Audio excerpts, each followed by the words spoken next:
પાટણ જિલ્લાના ચાણસ્મા તાલુકાના જીલિયા ખાતે ભાવેશ રબારીના ફાર્મ હાઉસ અને બંદોબસ્તમાં રહેલ પોલીસ ઉપર હિચકારો હુમલો કરી ફરાર થઈ ગયેલ 18 જેટલા માથાભારે શખ્સોને પાટણ પોલીસની વિવિધ ટીમોએ દબોચી લીધા હતા।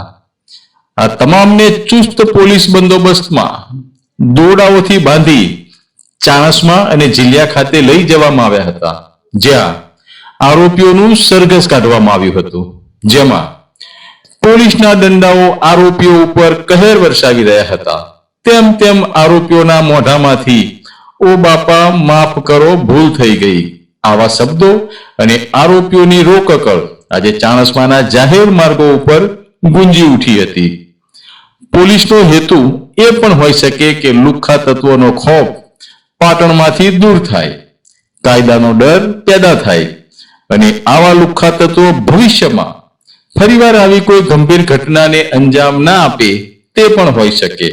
જો કે પાટણની પ્રજા પણ એ જ ઈચ્છી રહી છે કે પોલીસ આ જ રીતે કાયદો હાથમાં લેનારા લુખ્ખા તત્વોને કાયદાનો પાઠ ભણાવે અને પાટણમાં શાંતિ અને સલામતીની સ્થાપના કરે।